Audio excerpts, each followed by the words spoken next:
المحيطين بتركيا وقطر وإيران وكل الذين يشعلون النار حريقا حول الشعب المصري وحول الدولة المصرية.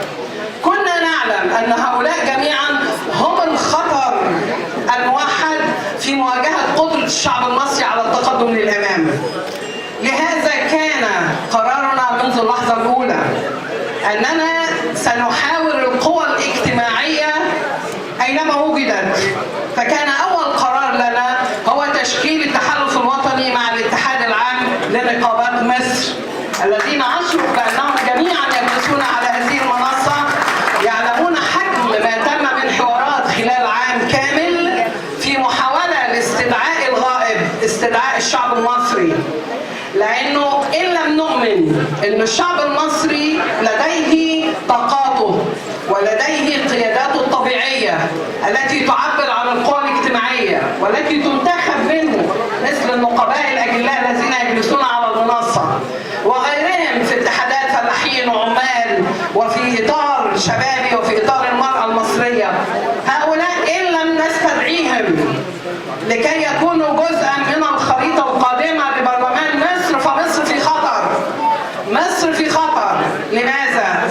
لأنه كل القوى اللي صار عليها الشعب المصري أصحاب مصالح في إعادة إنتاج الأنظمة التي أسقطها الشعب المصري في الثورتين، وهناك تحالفات تتم في هذه المرحلة مشبوهة ما بين قوى تريد أن تحافظ على مصالحها الاقتصادية وعلى مصالحها الحزبية، والبعض منها يريد أن يعود لمقدمة المشهد السياسي في مصر وأن يعيد إنتاج نظام مبارك ونظام الإخوان، وهناك تحالفات بينهما. حين أقول هذا على منصة اتحاد النقابات المهنية فأنا أطلق تحذيرا للشعب المصري من خلالكم. انتبهوا، لابد من استدعاء القيادات الطبيعية التي تمثل قوى الشعب المصري وتقديمها في الانتخابات القادمة قبل أن نقدم السياسيين، وأن يتعلم السياسيين في مصر فقط محاولة إنكار الذات ولو لمرة واحدة، وأن نقدم بعضنا البعض بدلا من مزاحمة بعضنا البعض، وأن نؤمن بأنه استدعاء القيادات الطبيعية مرهون به مستقبل مصر.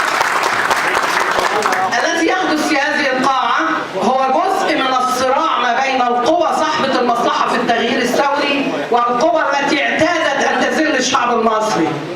أنا لا أعتبر أن الواقعة اللي حدثت لأخي ورفيق نضال الأستاذ أسامة برهان نقيب الاجتماعيين هي حدث فردي، لأنه معنى هذا أن هناك من يجلسون في دوائر حكم أو معتبرين أنفسهم يحكمون هذا الشعب لم يتعلموا الدرس بعد، ولم يتعلموا أن كرامة الشعب المصري واحترام حقوقه الاجتماعية والاقتصادية قبل حقوقه السياسية. حقوق مش بس حقوق سياسية أننا نتظاهر وأننا نضرب وأننا نعبر عن رأينا، وهذه حقوق دستورية يجب أن ندافع عنها، لكن الأخ